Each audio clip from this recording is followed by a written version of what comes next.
from spring break to Memorial Day and beyond. I'm Martin Vasolo, the Miami Beach reporter for the Miami Herald. I'm happy to be joined today by Mayor Dan Gelber, Glendon Hall, a Miami Beach resident and chairman of the city's Black Affairs Advisory Committee, and representing the Clevelander South Beach, Anthony O'Brien, senior managing director at Justa Group.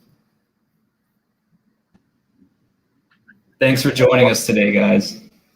Let me give you a rundown on the format of today's discussion. It's going to be a question and answer format, but you're all free to answer questions posed to other panelists. Just let me know if you want to make a point of your own, and we'll turn it over to you. I'll kick us off. I think it's fair to observe that Miami Beach is at a crossroads. The city has emerged from a chaotic spring break period that made international headlines. Bursts of violence, vandalism, and police confrontations marred the annual festivities. Residents protested at City Hall. City leaders are now considering how to curb hard partying in South Beach. But those policy discussions will be interrupted next month by another annual party that is going to command attention, Memorial Day weekend. But before we look ahead too far, let's set the stage by revisiting this year's spring break. Let's start with Mayor Dan Gelber. Mayor Gelber, thanks for joining us today. You'll have the first question. With the whole world watching last month, spring break crowds overwhelmed South Beach. The city imposed an 8 p.m. curfew and shut down major city entrances to tamp down the parties in the streets. Hundreds were arrested, many with guns. The question is, what was it like for you, Mayor, at the height of spring break to be leading a city that you said felt at times like it was being overrun? Well, I mean, how I felt really wasn't particularly important. I felt a lot of need to act and not to wait and see what happens. So I think it was important for us to immediately do the kinds of things necessary to assure that everybody's safe. It was clearly a convergence of a few short-term issues overlaid with some long-term problems that we've been having managing this entertainment area. Obviously, being the only place around that was open created a huge flow of people, adding on the cheap airplane and room rates that were available, and the governor telling everybody to come on here to Florida created just a volume issue. But of course, there was also a conduct issue overlaying a virus issue. So for me, I think we had some clarity in that we had to really take drastic action to stop the bad behavior, to stop the volume of people that were coming, and to try to create some order so that not only were our residents feeling safe, but that the virus, which is still in our community, wasn't spreading any more than it already is spreading. So, I think we did the right thing. I probably would have done it earlier in retrospect, and I think I wanted to do it earlier, but sometimes you have to wait till you're in the throes of the issue to get to be able to respond to it. Right. So in terms of lessons learned, is that the main thing you think the city could have done better, was to, maybe impose the curfew earlier, give people more notice, or what do you think the city could have done better? Well, I think, listen, there were some things, obviously, I think are that when you look back, I think our police chief thinks that having the big SWAT truck was probably unnecessary.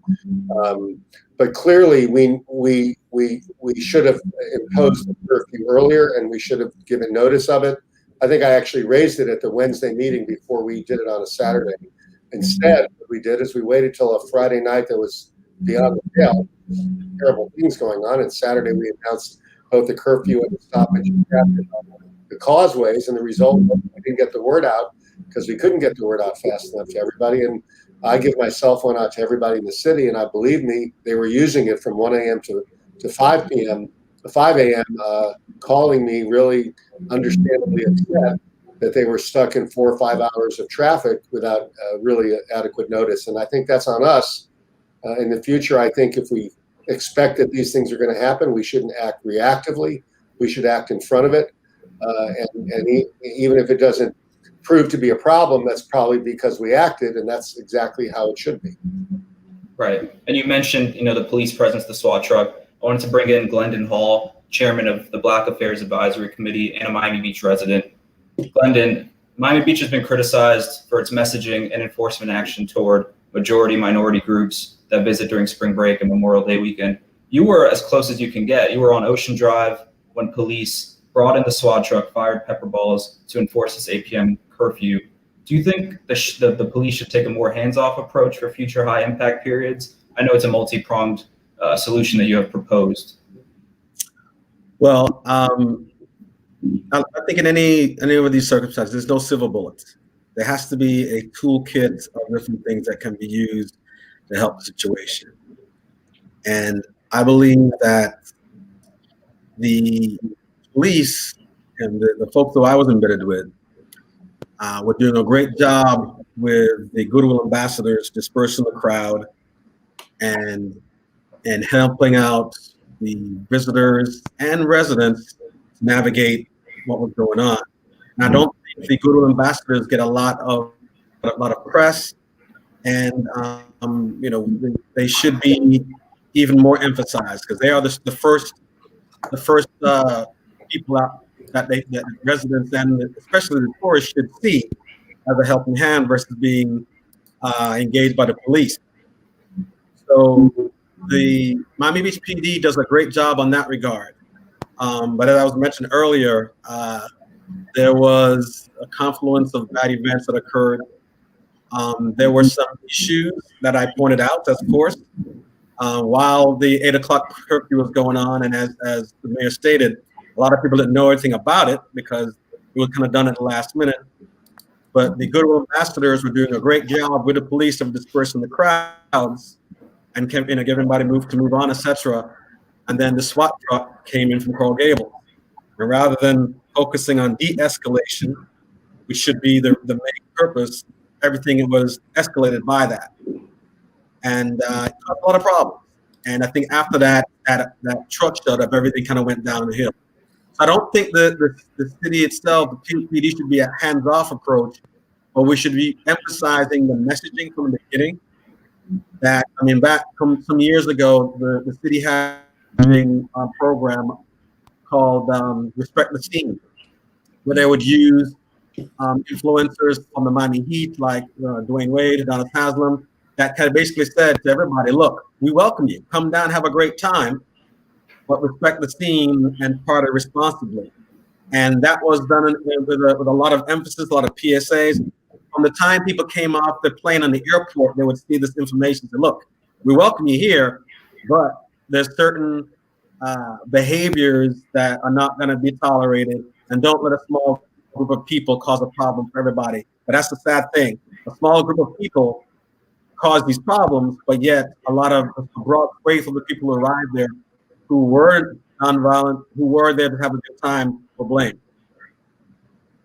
And Mayor Gelber, obviously the police aren't here today to participate in the discussion, but would you like to respond to the criticism that the city and the police receive, it seems, every year about both the messaging from the city side and then enforcement?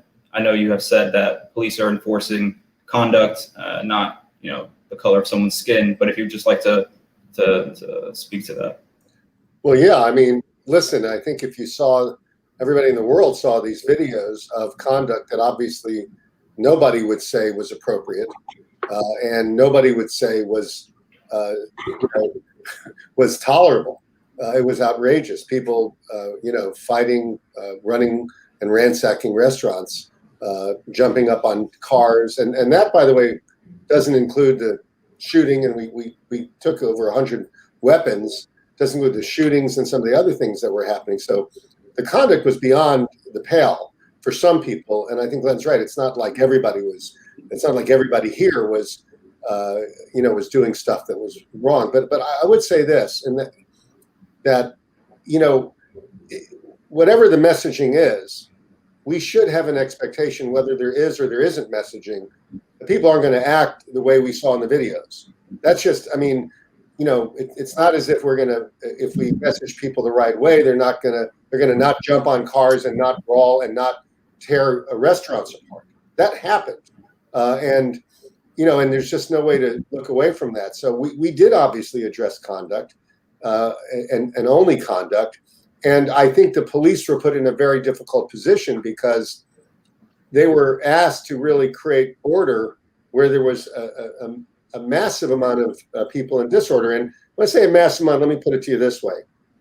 we know that during spring break, because we get cell phone records of non-foreign and non-residents who are here, and we think there are about 25 to 40 or 1,000 people in just this little area. So when I say there's a lot of people doing wrong, I don't mean most of the people that were here. It could be 1% of the people that are here, but that's 400 or 500 people. And the point is, there were too many people doing too many things that were creating a disorder that we couldn't just sort of try to message that away. We did do a lot of messaging. We sent out pop-ups online. When you got here, you got on your phone a message saying vacation responsibly. We told people that we were enforcing our rules very, very carefully. But at the end of the day, when you saw those videos of, in just a small area, and I want to emphasize that, a small area of our city, but still that area was the problem. That entertainment district, as it's called.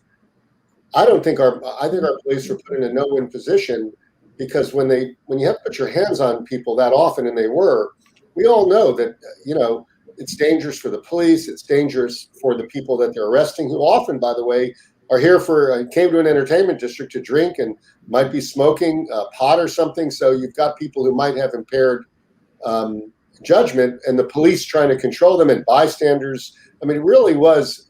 That was, to me, the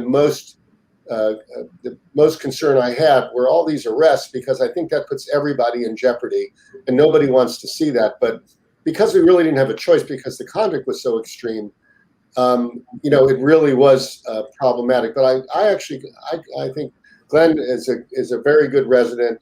Even when we disagree, I appreciate his insight and his intellect, and I think he's thoughtful about things. But I think we would agree that our police were put in a very tough spot, and they did a really good job considering what they were asked to do. There's no department I know of that's going to arrest that many people in such a short period of time, and able to do it. While there were some incidents, there weren't the kind of incidents that you see elsewhere. I think they did a very good job. I was very proud of them, notwithstanding some of the criticism. And you mentioned some of the property damage, Mayor. I want to bring in Anthony O'Brien here, from representing the Clevelander. Anthony, your business temporarily closed during the peak of spring break due to some of these stampedes that we saw. I think it was the next door establishment, the Social, was sort of ransacked. How bad did things get there on the ground that made such a decision necessary for you? Hi, Martin. First of all, thanks for having me. Things escalated quite quickly over the spring break period.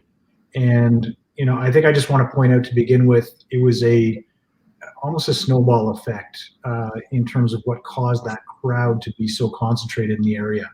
One, as the mayor had mentioned, there was a cheap airfare, cheap hotels. All these establishments had been closed for most of the year for COVID. And you essentially were in a situation where people had been pent up for a year with COVID, and they came down to party, as a lot of people do when they come to Miami Beach. And they show up, there's a curfew in place at midnight, all the nightclubs are closed, and at one point the city actually closed Collins Avenue, which forced even more people onto Ocean Drive. And these people are, again, I think the majority of these people, from our perspective, were spring breakers looking to have a good time, not looking to get.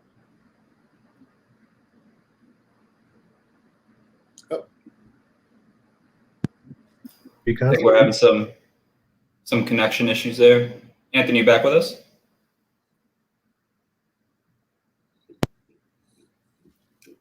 It's the Canadian internet. Can you hear me now?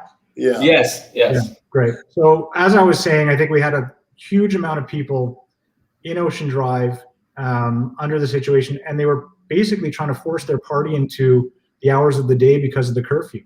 And I think all those things together created a significant crowd issue. And this was really a question of crowd control, I think, more than anything else. And as we saw the week progress, there were more and more crowds, and they were more unruly. And there was a first stampede on Tuesday night. And I just want to make sure it's clear that the rampaging of restaurants was, I don't think intentional. I think there was a stampede because of something occurring and people ran for safety. That's what happened to us at the Clevelander, where people basically broke through our security barrier in looking for safety as opposed to trying to cause trouble. Now, our business is all about having fun, but in a safe environment. We employ dozens and dozens of security staff. We train them rigorously. We have strict no firearms rules, no drug rules. If you're coming to Clevelander, you're going to have fun, but in a responsible way. And our issue is that we can only control what's inside our property, which we've always done a tremendous job of in the several decades our business has been in operation. But in this case, when there's a stampede and people plow into your restaurant, we just couldn't keep our people safe. We couldn't keep our staff safe, nor our patrons. And even though this is our business time to make real revenue, we made a very difficult call on the Friday morning that we were going to shut down through the weekend until Tuesday to hope that things could get under control, at least in terms of a crowd control measure. Right. And in the statement that the Clevelander released at the time announcing that decision, the statement said that you had grown concerned with the ability, obviously, to keep everyone safe and the ability of the city to maintain a safe environment in that area. So I wanted to ask you sort of what I asked the mayor, what do you think the city could have improved on or done differently during that time? Yeah, fair enough. I mean, in retrospect, it's easy to answer some of these things. It's a very difficult situation, and I certainly would not want to be the mayor nor the police chief. I think everyone is doing the best job they can. But in retrospect, and as we've been speaking about for probably years now, my opinion, it's all about programming. You can program different activities across the city, across really the county, and disperse these crowds so that you're not forcing 25,000 or 40,000 people into one area with nothing to do. So I think that's really the area that everyone has to focus on so that we can disperse crowds in high impact weekends and make sure that people can enjoy different parts of the city as opposed to just this one section on Ocean Drive in front of Loomis Park. And Anthony, I don't want to pick on you, but you were kind of touching on looking ahead. So I wanted to ask you, we do have the Air and Sea show for Memorial Day weekend, and coupled with the curfew countywide not being in effect anymore for the coronavirus, and places like Live and Mango's reopening. Do you think Memorial Day weekend is going to be a little more calm, considering all those factors? I mean, we hope so. We certainly hope so. I can't answer. It really depends on what the city chooses to do in terms of programming. I saw, I believe, an article the other day about a concert that was potentially going to be hosted, but I'm not sure if it's on. I would just highly urge programming across the county for Memorial Day weekend to keep things safe. It's great we have the Air and Sea show. That's fantastic news. We're hosting parties for them at the Clevelander. And all I can say is what we're doing is trying to program to make sure that we've got the right events for the people that are going to be with us that weekend. So we've got more daytime pool, patio, lounge parties than nighttime activities, as again, we're trying to host the groups of the Air and Sea show, and we urge others to do the same thing. So with programming, we can control the situation much better. Yeah, Mayor Gelber, can you enlighten us on what the outlook is for Memorial Day weekend, what the plan is? What are you looking for there? Well, I mean, look, we're still in the middle of it. 50 to 100 people every day in Dade County are checking into the hospital. There's almost 600 in the hospital today with this virus. So I think to sort of act like we should be promoting large gatherings is a little bit inconsistent, at least with the moment this year. What we're going to do, I think, and we have another meeting before then, is we're going to have a pretty strong presence of police, as we always do Memorial Day weekend. At least we have over the last 4 or 5 years. There'll be traffic control. I think we'll have a lot of goodwill ambassadors out. We'll likely going to be checking coolers and things for beach usage to make sure there's not alcohol and stuff going onto the beach. I think you can expect our license plate readers and maybe even some stoppage of traffic or at least slowing of traffic on the way here. So that's going to happen. Not a full stoppage of the causeway. I would, if our legal department said we could have even a midnight curfew, I would be in favor of that just to reduce the volume of people that would be coming here. So I think we're going to try to do quite a bit. I mean, I will say that we shouldn't have to do this, by the way. We shouldn't have to have this level of police out to, keep the community safe and eliminate the chaos. It shouldn't have to happen, but we have to do it because our experience has been over the course of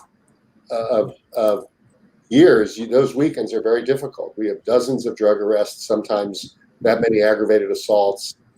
We have all sorts of things that are happening over the course of that weekend. I think always hundreds of arrests.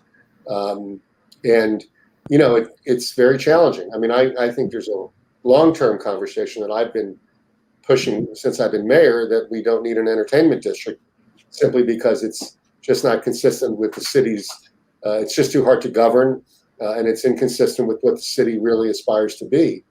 But we have it right now, and it attracts lots of people, especially in these holidays. It has become a rite of passage, the way a lot of spring breaks are. And every city in Florida that has had a spring break, a rite of passage, so to speak, has said we don't want that anymore for exactly the reasons we're talking about. And I point out that some of them, like Fort Lauderdale, actually started the spring break by programming events and things like that. They wanted a spring break initially, and then as soon as they got it, they said, this is too much for us. So, I would say that this kind of party hard, come here and, let go and do stuff you wouldn't do in your hometown, that's just not what our city wants. And what I think people have forgotten is that in the last 10, 15 years, residential communities have really enhanced themselves in the areas adjacent to this district. So we didn't really have a south of 5th neighborhood the way we do now. We didn't really even have the West Avenue and the Flamingo Park area in the same way we have it now. We didn't have some of the residents we see on Ocean Drive 10 or 15 years ago the way we do now. So we have to convert that area into a mixed-use area. It can't be an entertainment district anymore. It has to be a mixed-use work, live, play area where it's got play, but it's also got people living and working as well. That's got to be our future because this is too hard to manage. We're not going to be able to program our way out of this. And before we get too far ahead, I wanted to bring Glenn back into the conversation. Glenn, the Black Affairs Advisory Committee made some recommendations to the City Commission about programming and also reducing some parking and things like that to kind of disperse the crowd and program events across the county. What was your reaction to the commission voting not to have these two community events over Memorial Day weekend? What do you think could be done, this year and in future years to kind of program our way out of this? Well, I think that the notion of programming our way out of it is a false narrative. I don't think anybody thinks that programming is the only solution. There's no silver bullet to this. I think that is part of the solution. You have an operator there on Ocean Drive telling you that is part of the mix that makes his business effective, right? But you have to have the proper things to occur. The Air and Sea Show, what is that? That's programming. It's programming. That's what it is.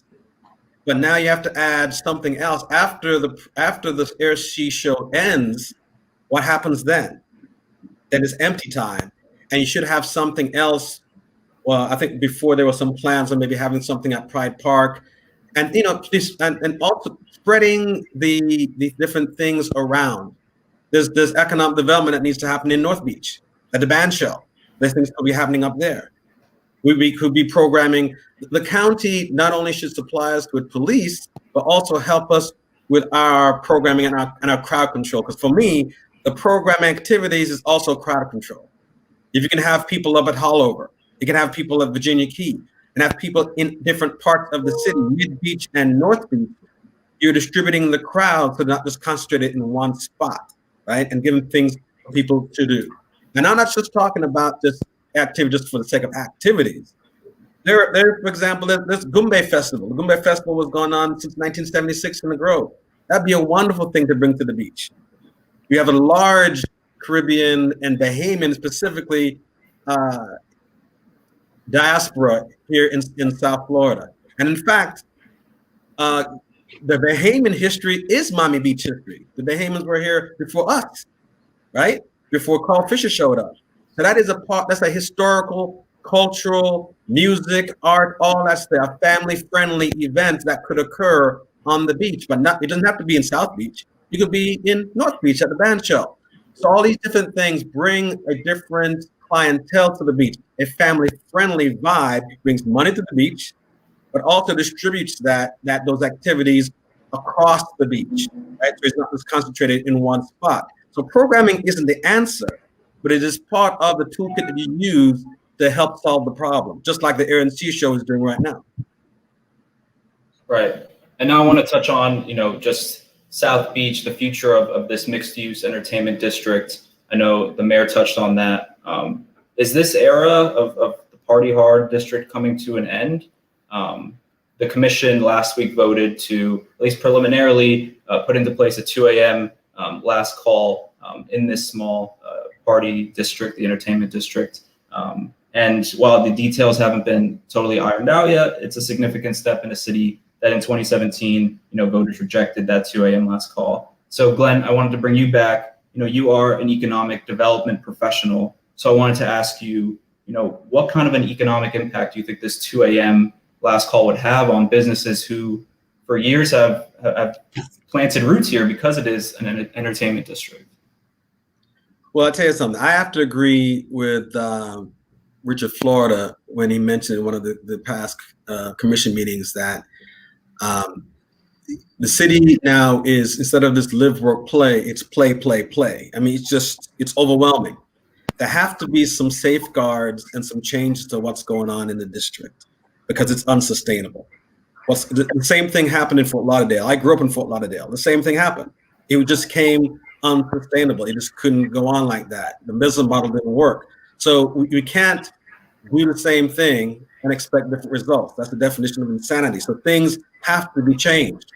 And I think investment will occur in that area if we send the right signal that live, work, play can occur, and incentives from the city, whether it be funding for build outs and some of the empty space that may be coming due. But all these different things have to happen to actually change the flavor and the environment and raise the level of activity in that area. And because we're known for art and culture, right? So we need to focus on that rather than this kind of bacchanal, free-for-all kind of environment that's actually permeating there. It has to be family friendly and into a high level of clientele, in my opinion. And I have to bring in Anthony here because I need to ask, can the Clevelander survive losing these 3 hours of alcohol sales if this goes through? What kind of a future, would the Clevelander have under that, in that environment? Yeah, I've got a lot to say about this, but I'll try to keep it succinct. It would be disastrous. So it's terrible for Clevelander. It's terrible for all of the operators up and down Ocean Drive. But more than that, it's terrible for all the hotels in Miami Beach and the area. We've got a reputation as a place to have fun, a place to be able to stay out late, a place to be able to party responsibly. And the mayor's proposal is literally ripping that out of the fabric of the brand of Miami Beach. I mean, South Beach is known around the world as this incredible mecca, a destination for entertainment. And to just take it and say, we're going to change it completely and we're going to turn it into a sleepy, quiet, Florida town, it just doesn't make sense to me. So, when we reference the 2 a.m. rollback, so this occurred last week where right now a number of businesses are able to serve alcohol until 5 a.m. If they roll it back to 2 a.m. And only in the MXC, this is what was voted on last week. So that means only those establishments between 5th and 16th on Ocean Drive and on Collins have to have their last call at 2 a.m. So essentially, what happens is at 2 a.m., anyone can basically walk 2 blocks over to Washington Avenue and have a drink, or they can go to another part of Miami to one of the hundreds other establishments that are open until 5 a.m. and continue their evening. It doesn't make sense that you would only do this in one precise area. This is an anti-business tactic targeting a very specific geographic area. The part that makes really no sense is that the people who are going to be leaving at 2 a.m. are probably going to go into the residential areas of Miami Beach and cause more noise and trouble there, upsetting other residents in the area. And we've been conferring with other groups in the area. So the Ocean Drive Association does not support this. Miami Beach United, which is a residents group, does not support this. The Hotel Association does not support this. This is the Hotel Association with 180 hotel members. And I quote, their quote on this topic is, during the past year, a midnight curfew did not prevent public safety challenges, most of which have occurred well before the curfew. Changing last call to 2 a.m. would not directly improve public safety, but it would hurt local businesses, our workforce, and our lifestyle brand. And the point with that statement that's so important is the data. We analyzed the data from the past year and a half. So there was a perfect test case. We had COVID. Our business was closed for 6 months, and then the rest of the year, it's only been open until midnight. Crime has gotten worse during that period of time. Not only that, we had we asked for the police call records over that period of time. And prior to COVID in 2019, there were 42% more calls into the police before midnight during daytime hours than after midnight, between midnight and 6 a.m. 42%. And then during COVID, it was 90%. And so all this rhetoric about crime is greater later at night, et cetera, it's unfounded. It makes no sense. And if this actually goes through, this is going to close down businesses after the worst year in living memory after COVID. It's going to close down bars, restaurants, and hotels. It's going to put thousands of people out of work. And we're going to end up in a depression in this area. And I'll speak to live, work, play later, but for now, we're looking at a very serious financial impact to all of the businesses and all the people in this neighborhood. And mind you, someone mentioned Fort Lauderdale. So from what I understand, yes, Fort Lauderdale had a spring break problem 25 years ago. They stopped it. The entire area of Fort Lauderdale was in an economic depression for tourism for 25 years. It took 25 years for them to get out of that. So I think we have to be very intelligent about the way we approach this. I agree there are changes that have to come. I completely agree. But I think we have to approach it more delicately than the hammer that the mayor is proposing. Mayor Gelber, can you respond, please? I know this is one of the 12 points that you have talked about. I can respond. There are destinations all over the world and in this country that are 2 a.m. and do just fine. We're not Las Vegas. We have the beach. We have beautiful architecture. We have cultural venues, beautiful restaurants, great things. We don't need to be open. We don't need in this little area to have 40 or 50 places open until 5 a.m. for a few reasons. The first is that it's become ungovernable. Anybody can say whatever they want, but for a decade, it's become ungovernable. We just can't keep people as safe as we'd like them to be. Last night, about a half a block, maybe even just a few hundred yards from the Clevelander at 3 a.m. in the morning, somebody took out a gun, shot it 7 times, riddled the car, and another person, by the way, who was injured. That's Ocean Drive at 3 a.m. right around the corner from the Clevelander. So you can anyone can talk all they want and say, oh, we've got to do all these other things. But we cannot manage an entertainment-only area. And the reason why we have to get rid of the 5 a.m. last call is this. If we want to bring residents in here, if we want a mixed-use area of live, work, play, and we know what those areas are, we have them in our city. South 5th, Sunset Harbor. These are areas where you can play, but there are people living there, so you just are not going crazy all night long.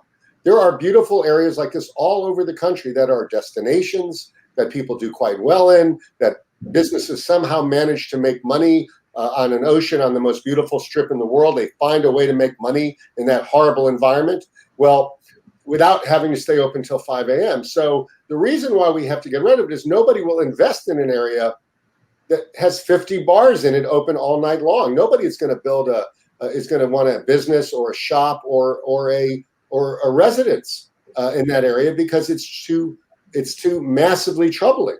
So the purpose is not just simply to stop the crime we've seen, but the purpose is to allow for mixed use investment, which is why, by the way, we're going to offer incentives. We passed one at the commission meeting where if you're building a residence in the area, we're going to waive your parking impact fees because we want people to come in and use different uses for the area. Now, this idea that, there's other things we should be doing, we've tried other things. And it's just, there's one simple truism to this, which is we cannot manage the area well enough for our residents the way it is right now. And I think our city sold itself short when it decided to create an entertainment-only area. And that's the problem. We didn't call it a cultural district or historic district or a restaurant district. We called it an entertainment district 10 or 20 or longer years ago, and it has grown into something that just is too hard to manage. And by the way, if you manage it with severe policing, you get a whole nother slew of problems, which we don't want either. So for me, there's some clarity in this, which is, look, we can't keep it the way it is.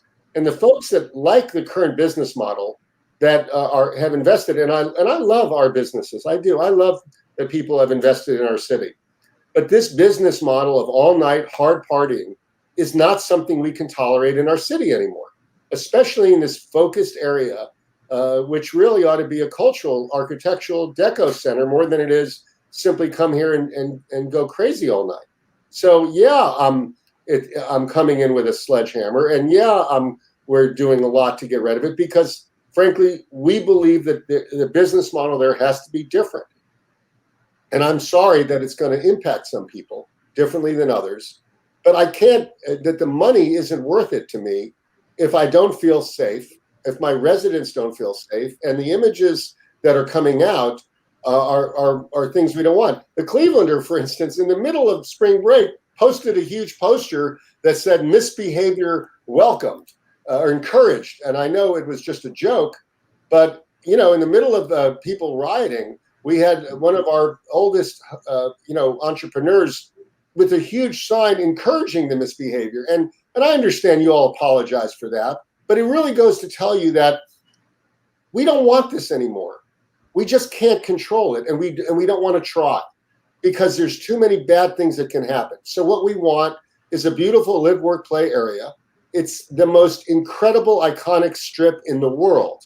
We're not Vegas. We're not a desert where we've got to offer crazy things to everybody where they can come here and no one will ever have to know what they did if they come here. We don't need that because we have Loomis Park, a beautiful 7.5 miles of beaches and some of the greatest venues, restaurants, and promenades in the world. And by the way, the greatest weather in the world also.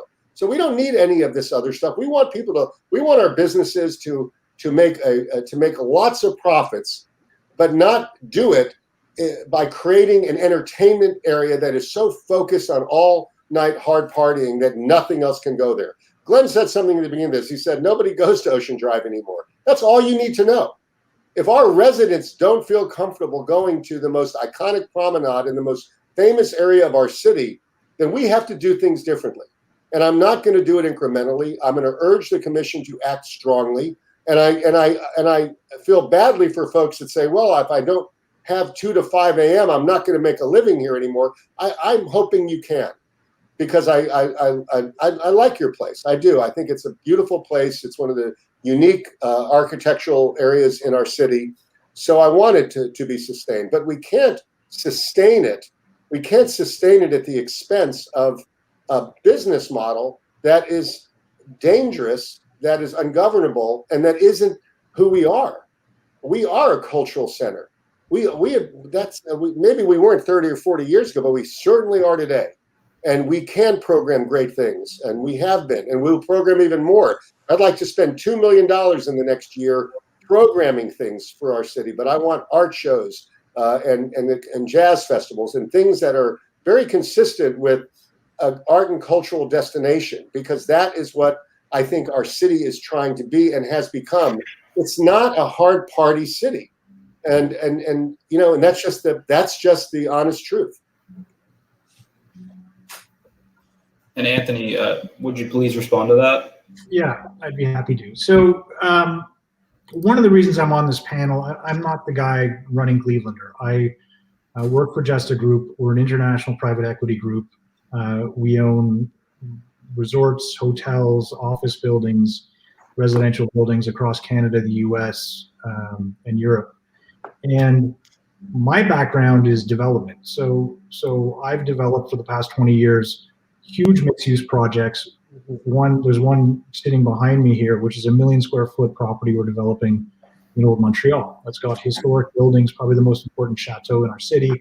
We're building hotels, bars, restaurants, office, and residential all in one project with pedestrian-only areas, huge terraces. And we literally live, work, and play the live, work, play model. This is what we do for a living. And I applaud the concept of bringing more live and more work to South Beach and to Miami Beach. And we're there as a partner. We would love to work with you on this.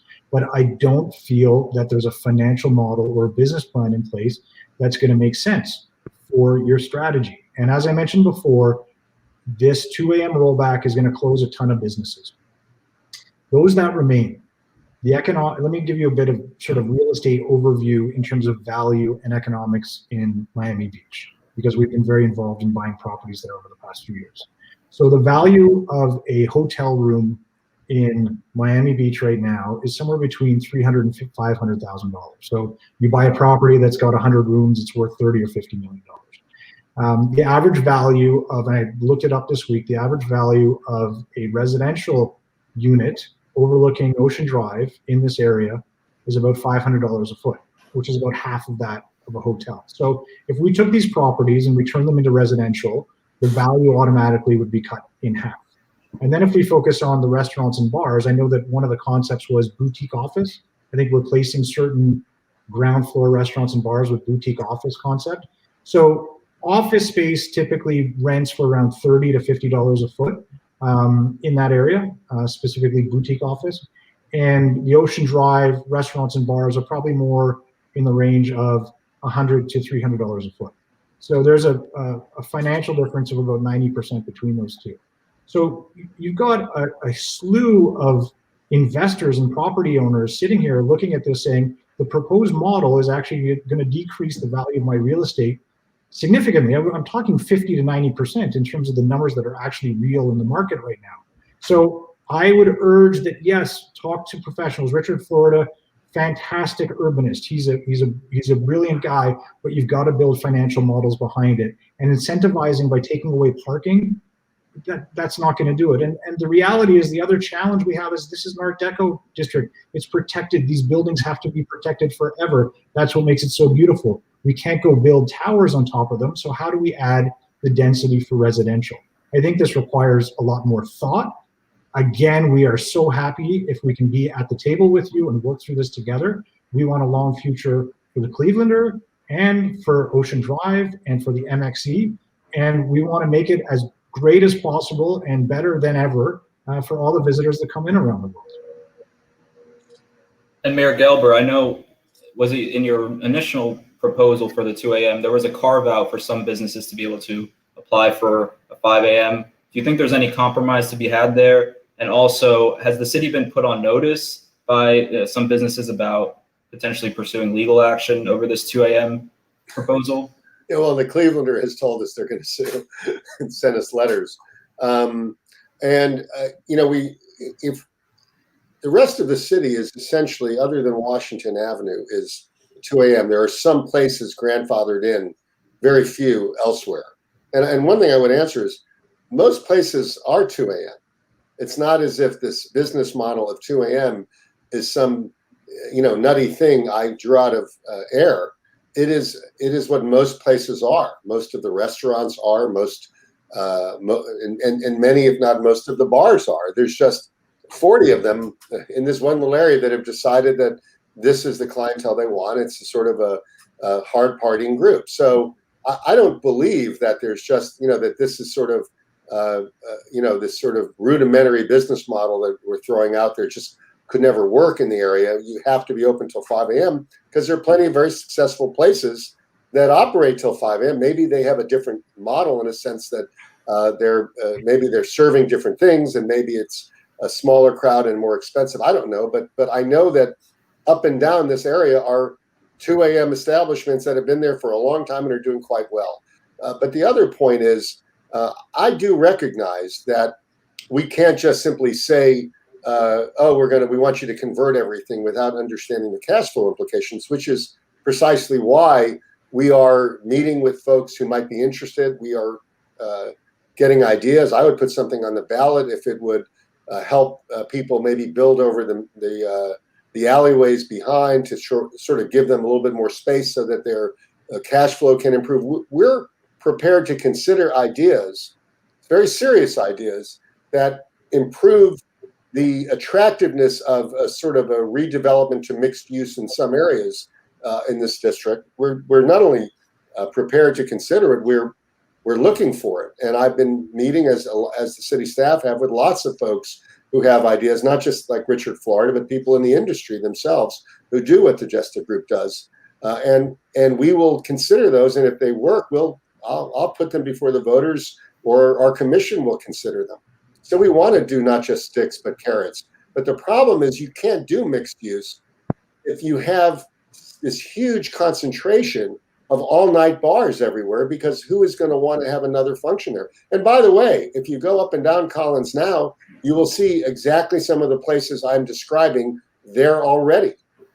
They're there in many places. There are some offices. There are lots of shops. There's just scattered among them are some of these other places that just have sort of created a degrading service that makes it hard for residential to move in, or some other things. So I'm open for any idea. I think our commission is, and I think the city is. But the idea that somehow we all have to be 5 a.m. or everybody's going to go out of business just doesn't make any sense, given the fact that there are so many places, even along this area, that are not 5 a.m. and that are doing fine, or elsewhere in our city. So I'm prepared to listen to great ideas and to entertain people who have the idea of how to change this area.